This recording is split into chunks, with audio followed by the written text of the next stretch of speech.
அனைவருக்கும் வணக்கம். Welcome to Lotus NEET biology Tamil YouTube channel. நம்முடைய யூடியூப் சேனலில் நம்ம இன்றைக்கி பார்க்க போகிற video TET exam paper 1 paper 2. So இது பேப்பர் 1 கவர் ஆகுமான்னு எனக்கு தெரியல, ஆனால் கண்டிப்பாக வந்து பண்ணாக்க பேப்பர் 2க்கு கவர் ஆகும்.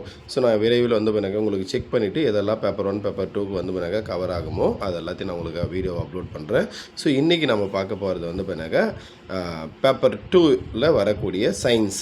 இதில் வந்து பண்ணாக்கா நான் எப்படி உங்களுக்கு வந்து இதுக்கப்புறம் டெய்லி வீடியோஸ் அப்லோட் பண்ண போகிறேன் அப்படின்னா, ஸோ இதுக்கு முன்னாடி இயர் ஸோ எங்கெல்லாம் வந்து பண்ணால் கொஷின் கேட்டிருக்காங்க, எங்கெல்லாம் கேட்கறதுக்கான வாய்ப்பு இருக்கோ அந்த இடத்துலேருந்து உங்களுக்கு வந்து பண்ணாக்கா ஒன் லைனராகவோ இல்லை இந்த மாதிரி வந்து பண்ணாக்கா அப்ஜெக்டிவ் டைப் கொஷின்ஸ்லேயே உங்களுக்கு நான் அப்லோட் பண்ண போகிறேன். ஸோ வீடியோவை கடைசி வரைக்கும் பாருங்கள். ஸோ சேனல் வேணுன்னா சப்ஸ்கிரைப் பண்ணி வச்சுக்கோங்க, உங்களுக்கு கண்டிப்பாக யூஸ்ஃபுல்லாக இருக்கும். அது மட்டும் இல்லாமல் டெட்டு ரிலேட்டடாக வந்து பண்ணாக்கா டெய்லி வீடியோஸ் போட்டிருக்கோம். தமிழுக்கு இயல் வைஸ் வந்து பண்ணாக்கா டெஸ்ட் கொஷின்ஸும் போட்டுட்ருக்கோம். ஸோ எல்லா வீடியோஸும் ப்ளேலிஸ்ட்டில் இருக்குது, பார்க்காதவங்க பார்த்துக்குங்க. ஸோ இன்னிலேருந்து நம்ம சயின்ஸுக்கும் அப்லோட் பண்ண போகிறோம். முடிஞ்சால் டெய்லி ஒரு வீடியோ போடுவோம், அப்படின்னா வந்து பண்ணாக்கா ஆல்டர்னேட் டேஸில் டெய்லி ஒரு வீடியோஸ் முடிஞ்ச அளவுக்கு போடுறோம். நீங்கள் சயின்ஸில் வந்து பண்ணாக்கா 30 கொஷின்ஸ் இருக்குது அப்படின்னாக்கா அட்லீஸ்ட் வந்து பண்ணாக்கா ஒரு 25 கொஷின்ஸ் ஆகுது வாங்குற அளவுக்கு, 25 மார்க் வாங்குற அளவுக்கு நான் வீடியோஸ் வந்து பண்ணாக்கா உங்களுக்கு அப்லோட் பண்ணுறேன். ஸோ இன்றைக்கான ஃபஸ்ட் கொஷினுக்குள்ளே போகலாம். ஸோ இது எங்கே இருக்குது, இந்த புக்கு எங்கேருந்து எடுத்திருக்கு அப்படின்னு பார்த்தீங்கன்னாக்கா 10th புக்கில் இருந்து ப்ளஸ் வந்து பண்ணாக்கா 9th புக்கில் 11th புக்கில் இருந்து உங்களுக்கு வந்து ரத்தம் அப்படின்னு ஒரு இது இருக்குது, ஒரு டாப்பிக்கு அதுலேருந்து எடுத்திருப்பேன். ஸோ ஃபஸ்ட் கொஷின் பார்ப்போம். ரத்தத்தில் பிளாஸ்மா எவ்வளவு சதவீதம் உள்ளது? ரத்தத்தில் பிளாஸ்மா எவ்வளவு சதவீதம் உள்ளது? அப்போது ரத்தம் அப்படின்னு எடுத்துக்கிட்டோம் அப்படின்னா ரெண்டாக பிரிச்சுக்கலாம். அப்போ வந்து பார்த்தாக்கா பிளாஸ்மா அப்படின்னு ஒன்று இருக்குது, அதுக்கடுத்தது வந்து பார்த்தாக்கா ரத்த செல்கள் அப்படின்னு ஒன்று இருக்குது. அப்போ வந்து பார்த்தாக்கா பிளாஸ்மா எவ்வளோ பர்சன்ட்னாக்கா 55% இருக்கும். பிளாஸ்மா எத்தனை பர்சன்ட்டு? 55% இருக்கும். இப்போது பேலன்ஸ் இருக்கக்கூடிய இந்த ரத்த செல்கள் எத்தனை பர்சன்ட்னா 45%. இந்த ரத்த செல்கள் அப்படின்னு எடுத்துக்கிட்டாக்கா சிவப்பு ரத்த செல்கள், அப்புறம் வந்து பார்த்தாக்கா வெள்ளை ரத்த செல்கள், அதுக்கடுத்தது வந்து பார்த்தாக்கா அந்த பிளேட்லெட்ஸ் அப்படின்னு சொல்லுவாங்க. ஸோ இதெல்லாம் வந்து பார்த்தாக்கா சேர்ந்து தான் வந்து 45%. அடுத்து கொஷின் நம்பர் 2. ரத்தம் சிவப்பு நிறமாக தோன்றுவதற்கு காரணம் என்ன? ஸோ நம்முடைய ரத்தம் வந்து பார்த்தாக்கா சிவப்பு நிறமாக இருக்கிறதுக்கு காரணம் என்ன அப்படின்னாக்கா இதற்கான சரியான விடை option B haemoglobin. Option B haemoglobin. அடுத்து 3வது கொஷின். சிவப்பணுக்களின் சராசரி வாழ்நாள் எவ்வளவு? சிவப்பணுக்களின் சராசரி வாழ்நாள், அதாவது ரத்த சிவப்பணுக்கள் அப்படின்னு சொல்கிறோம் இல்லையா, ஸோ இதோடைய வாழ்நாள். இந்த சிவப்பணுக்கள் அப்படின்னா நம்ம டைரெக்டாக வந்து சிவப்பணுக்கள் தான் கேட்பாங்களா? அப்படிலாம் கிடையாது. ஸோ சிவப்பணுக்களை வந்து பண்ணாக்க நம்ம மாற்றி கூட கேட்பாங்க, சரிங்களா? மாற்றி எப்படி கேட்கலாம்? அதுக்கு இன்னொரு பேர் இருக்குது, எரித்ரோசைட்டுகள். எரித்ரோசைட்டுகள் அப்படின்னு பேர். ஸோ இதோடைய வாழ்நாள் வந்து பண்ணாக்க 120 நாட்கள். இதோடைய வாழ்நாள் வந்து 120 நாட்கள். அடுத்தது அனிமியா என்பதன் பொருள் என்ன? ஸோ இங்கே அனிமியா அப்படின்னு ஒன்று கொடுத்துருப்பாங்க. ஸோ அனிமியானா என்ன அப்படின்னா, ஸோ நமக்கு அனிமியா என்பதன் பொருள் என்ன? ஸோ இங்கே வந்து பார்த்தாக்கா அனிமியா அப்படின்னா என்ன அப்படின்னாக்கா, ஸோ இங்கே வந்து மொத்தம் 4 ஆப்ஷன் கொடுத்துருப்போம். ஸோ இதில் வந்து பார்த்தாக்கா நம்மளுடைய பிளட்டில் ரத்த சிவப்பணுக்கள், அதாவது ஆர்பிசி இருக்கு இல்லையா, இந்த ஆர்பிசியோடைய எண்ணிக்கை குறைஞ்சிருச்சுன்னா அதுக்கு என்ன பேர்? அனிமியா அப்படின்னு பேர். அடுத்து கொஷின் நம்பர் 5. லியூகோசைட்டோசிஸ் என்பது என்ன? லியூகோசைட்டோசிஸ் அப்படின்றது என்ன அப்படின்னு கேட்டிருக்காங்க கொஷின்னு. ஸோ இதற்கான சரியான விடை வந்து பார்த்தாக்கா ரத்த வெள்ளை அணுக்கள் அதிகரித்தல். அப்போ வந்து பார்த்தாக்கா நம்முடைய ரத்தத்தில் வெள்ளை அணுக்களுடைய எண்ணிக்கை அதிகரிச்சதுன்னா அதுக்கு என்ன பேர்? லியூகோசைட்டோசிஸ். அனிமியானது சிவப்பணுக்கள் குறைதல், லியூகோசைட்டோசிஸ் அப்படின்றது வெள்ளை அணுக்கள் அதிகரித்தல்.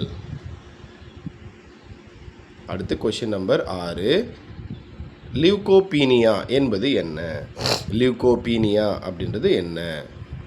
ஸோ இதற்கான சரியான விடை வந்து பார்த்தாக்கா வெள்ளை அணுக்கள் குறைதல், சரிங்களா? வெள்ளை அணுக்கள் குறைதல். ரத்தத்தில் வெள்ளை அணுக்களுடைய எண்ணிக்கை குறைஞ்சதுன்னா அதுக்கு பேர் லியூகோபீனியா. ஸோ எப்படி ஞாபகம் வச்சுக்கலாம் அப்படின்னா, இந்த லியூகோ அப்படின்னு ஒன்று இருக்கு இல்லையா, ஸோ ரத்த வெள்ளை அணுக்களுக்கு இன்னொரு பேர் வந்து பார்த்தாக்கா லியூகோசைட்ஸ். லியூகோசைட் அப்படின்னு பேர். அதாவது எரித்ரோசைட்னா ரத்த சிவப்பணுக்கள், லியூகோசைட்னா வந்து பார்த்தாக்கா ரத்த வெள்ளை அணுக்கள். அப்போ பீனியா அப்படின்னா என்ன ஞாபகம் வச்சுக்கணும்னா குறைதல் அப்படின்னு ஞாபகம் வச்சுக்கணும், சரிங்களா? இப்போ வந்து பார்த்தாக்கா லியூகோபீனியா, லியூகோசைட்டோபீனியா, அது மாதிரி ஒவ்வொன்றும் வரும். அப்போ லியூகோனா லியூகோசைட்ஸு வெள்ளை அணுக்கள், பீனியானா குறைதல். அப்போ வந்து பார்த்தாக்கா வெள்ளை அணுக்கள் குறைதல் அப்படின்னு ஞாபகம் வச்சுக்கணும். அடுத்து பாருங்கள் த்ரம்போசைட்டோபீனியா. அப்போது இங்கே வந்து பண்ணாக்கா த்ரம்போசைட்டோபீனியா. இங்கே வந்து பண்ணாக்கா த்ரம்போசைட் அப்படின்றது வந்து பண்ண என்ன சார் அப்படின்னு ஞாபகம் வச்சுக்கணும். பீனியானா இப்போ தான் உங்களுக்கு சொல்லிட்டேன் குறைதல். அப்போ த்ரம்போசைட் அப்படின்னா என்ன சார்னா இரத்த தட்டுகள், சரியா, இரத்த தட்டுக்கள் அப்படின்னு சொல்லுவாங்க. அதாவது பிளேட்லெட்ஸ்ன்னு இங்கிலீஷில் சொல்லுவோம். அந்த இரத்த தட்டுக்களுடைய எண்ணிக்கை குறைஞ்சா இதுக்கு என்ன பேர்? த்ரம்போசைட்டோபீனியா. அங்கே பாருங்கள், இது மாறிடுச்சு ஸ்பெல்லிங்கு. தட்டுகள், ஸோ இரத்த தட்டுக்கள் அப்படின்னு சொல்லுவாங்க. அதோடைய எண்ணிக்கை குறையத்துக்கு என்ன பேர்? த்ரம்போசைட்டோபீனியா. இதுதான் ஆன்சர். அது டெக்னிக்கல் டேர்ம்ஸ் ஞாபகம் வச்சிங்கன்னா ஈஸியாக இருக்கும். அடுத்து இரத்த தட்டுக்களின் வாழ்நாள் எவ்வளவு? அதாவது த்ரம்போசைட்ஸ்ன்னு சொல்லுவோம் இல்லையா, இதோடைய வாழ்நாள் எவ்வளோ அப்படின்னாக்கா இதற்கான சரியான விடை ஆப்ஷன் சி 8 to 10 நாட்கள். 8 to 10 நாட்கள். அடுத்து கொஷின் நம்பர் 9. நவீன உடற்செயலியலின் தந்தை. நவீன உடற்செயலியலின் தந்தை. ஸோ யார் நவீன உடற்செயலியலின் தந்தை என அழைக்கப்படுபவர் யார்? ஸோ இங்கே ஆன்சர் வந்து பண்ணிக்க வில்லியம் ஹார்வி. William Harvey.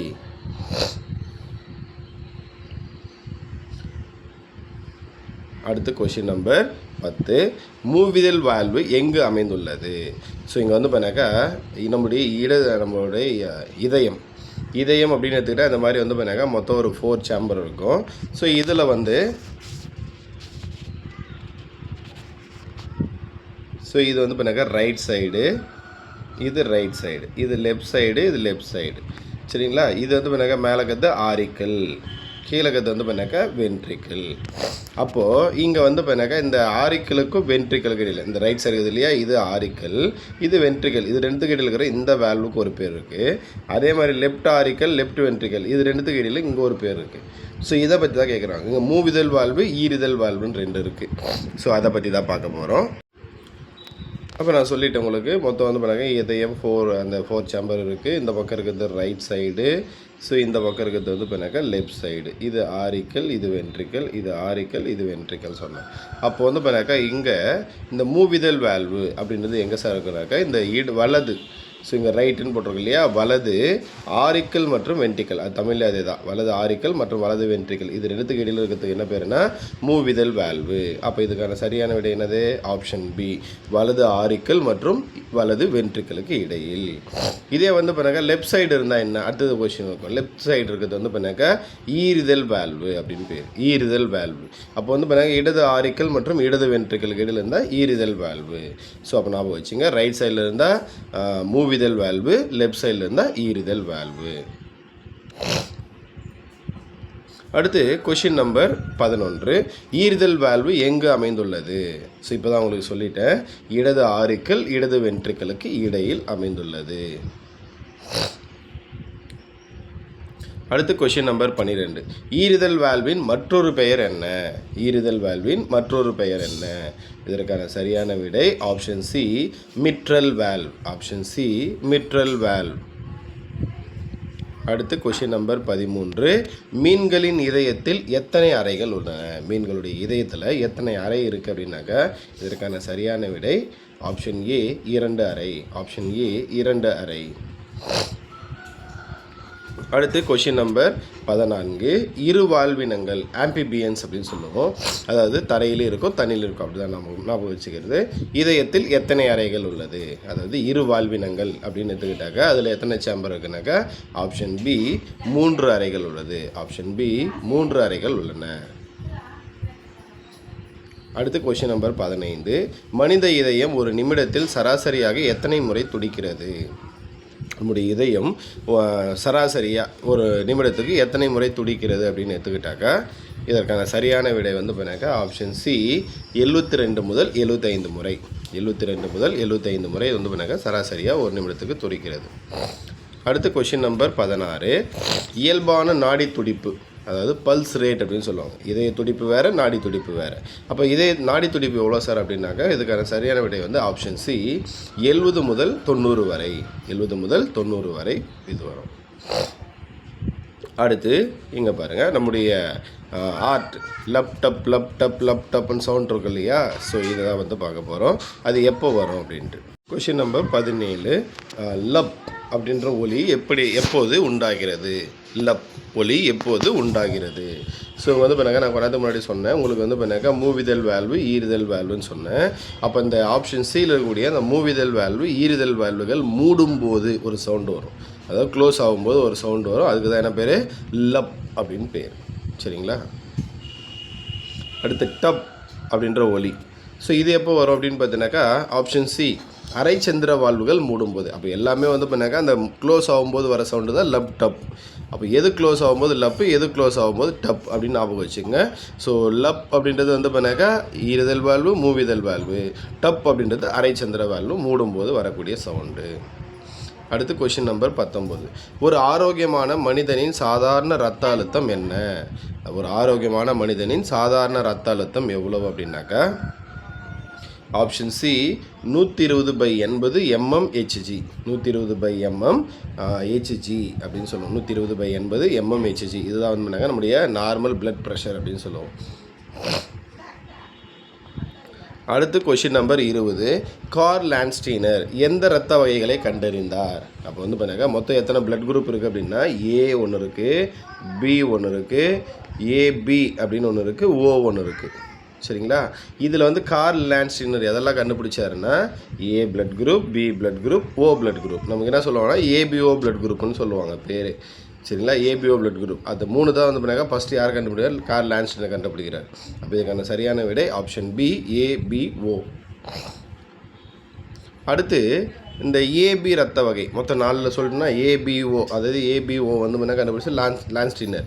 அப்போ ஏபி யார் கண்டுபிடிச்சது அப்படின்னு பார்த்தீங்கன்னா அவருடைய ஸ்டூடெண்ட்டு யார்? கார்ல் லாண்ட்ஸ்டீனர் இருந்தார் இல்லையா, அவருடைய ஸ்டூடெண்ட்டு தான் வந்து முன்னாக்கா டி காஸ்டெல்லோ மற்றும் ஸ்டெர்லி அப்படின்னு 2 பேரும் சேர்ந்து என்ன பண்ணுறாங்க ஏபி அப்படின்னு சொல்லக்கூடிய ஒரு 4வது பிளட் குரூப், மொத்தம் 4 பிளட் குரூப், அதில் 4வது பிளட் குரூப்பை இவங்க கண்டுபிடிக்கிறாங்க.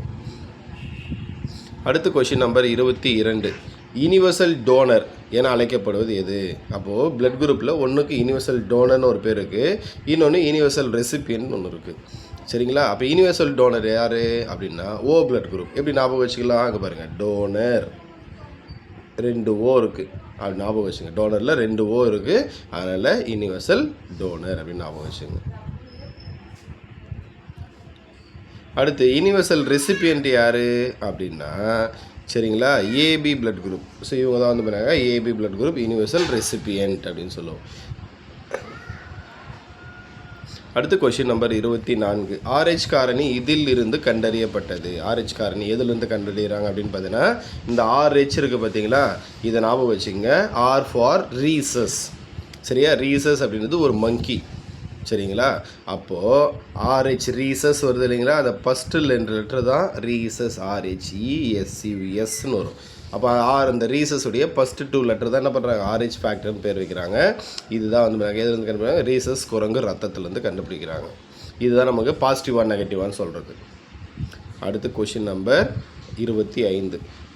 கார்ல் லாண்ட்ஸ்டீனர் மற்றும் அலெக்சாண்டர் எஸ் வெய்னர் எந்த ஆண்டில் ஆர்ஹெச் காரணியை கண்டறிந்தனர்? இவங்க 2 பேர் சேர்ந்து, அதாவது கார்ல் லாண்ட்ஸ்டீனர் ஏபிஓ இந்த 3 பிளட் குரூப்பை கண்டுபிடிக்கிறாரு. வெய்னர் வந்து பண்ணாக்கா அந்த இவரோடு சேர்ந்து என்ன பண்ணுறாங்க இந்த ஆர்ஹெச் ஃபேக்டர் அப்படின்னு ஆர்ஹெச் காரணியை கண்டறிகிறாங்க. எந்த இயர்? இதுதான் கொஷின். இதற்கான சரியான விடை வந்து பண்ணாக்கா ஆப்ஷன் சி 1940. இதற்கான சரியான விடை ஆப்ஷன் சி 1940. ஸோ நன்றி டீச்சர்ஸ். இந்த மாதிரி உங்களுக்கு டெய்லி வந்து பண்ணாக்கா ஒரு டாப்பிக்கில் இருந்து ஒவ்வொரு கொஷின்ஸ் வந்து உங்களுக்கு அப்லோட் பண்ணுறேன். அடுத்த வீடியோவில் சந்திப்போம். நன்றி, வணக்கம்.